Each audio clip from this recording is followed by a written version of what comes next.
Menyusul terjadinya insiden kerumunan calon penumpang di Terminal 2 Bandara Soekarno-Hatta, pihak bandara menerapkan 3 kebijakan baru. Ketiga kebijakan ini diambil untuk menghindari terjadinya kerumunan sehingga segera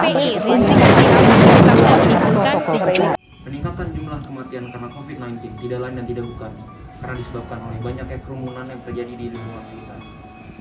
Untuk menangani hal tersebut, pemerintah menerapkan kebijakan mengenai keramaian dalam rangka mengurangi jumlah kematian yang disebabkan oleh COVID-19.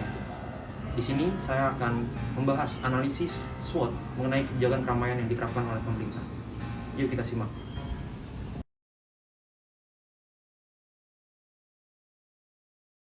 Selamat pagi rekan-rekan, sekarang saya sudah berada di Kepingan Payon. Beliau merupakan tetangga saya yang menjabat sebagai Kepala Panitera di Pengadilan Negeri Cikarang. Mari kita wawancara bagaimana protokol kesehatan yang telah diterapkan di Pengadilan Negeri Cikarang. Yuk, simak.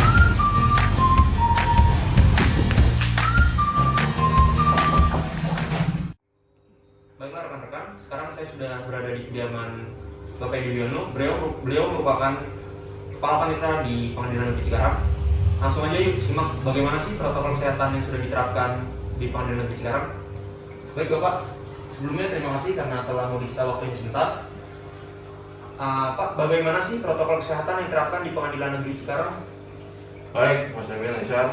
Jadi begini, selama masa pandemi ini, Pengadilan Negeri Cikarang sudah menerapkan protokol kesehatan sebagaimana yang diamankan oleh Undang-Undang Nomor 6 Tahun 2020, di mana kami di Pengadilan Negeri Cikarang ini pengunjung sidang diwajibkan untuk memakai masker, kemudian mencuci tangan, terus kemudian melewati box disinfektan dan melakukan diukur suhu badan.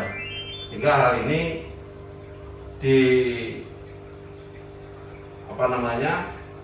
diharapkan bisa memutus mata rantai penularan COVID-19. Baik Bapak, lalu untuk jalanan persidangan sendiri itu bagaimana sih Pak? Baik, jadi mengenai proses persidangan di Pengadilan Cikarang ini dilakukan secara online, di mana di Pengadilan Cikarang untuk perkara pidana itu dilakukan secara online dan berdata secara litigasi. Jadi dalam perkara pidana ini proses persidangannya baik terdakwa itu berada di posisi di rutan, kemudian majelis hakim dan jaksa penuntut umum di ruang sidang, seperti itu. Ini semua mengacu kepada kebijakan yang dikeluarkan Mahkamah Agung. Betul sekali. Jadi sebagaimana Permen Nomor 4 Tahun 2020, jadi tentang aspirasi dan persidangan secara online. Secara elektronik. Baik, terima kasih Pak waktunya. Baik, begitulah rekan-rekan protokol kesehatan yang sudah diterapkan di Pengadilan Negeri Cikarang. Nah, gimana? Sudah ditonton kan wawancara sebelumnya? Sekarang langsung aja kita analisis dengan SWOT kali ya. Yuk kita simak cuplikan selanjutnya. Nah, langsung aja yuk kita bongkar kebijakan mengenai kerumunan ini menggunakan analisis SWOT. Sebelumnya, SWOT itu apa sih? SWOT itu merupakan singkatan dari Strength, Weakness, Opportunities, and Threat. Yang pertama ada Strength atau kekuatan, yaitu faktor yang membantu dari dalam. Nah, karena kebijakan ini merupakan kebijakan pemerintah, maka tentunya mengikat seluruh warga untuk melaksanakannya.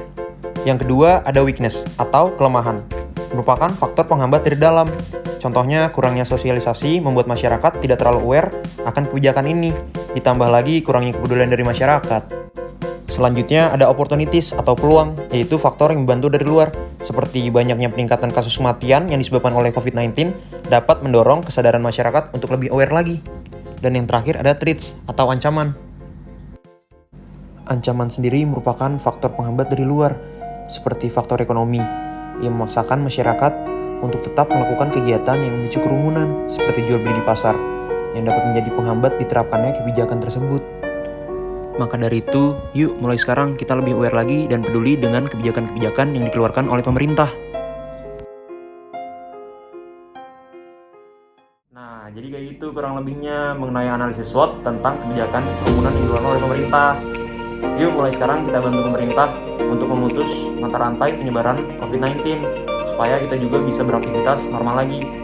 Saya Muhammad Indonesia, Kakang Politeknik Imigrasi tingkat 3 Pamit undur diri, kurang lebihnya mohon maaf. Assalamualaikum warahmatullahi wabarakatuh.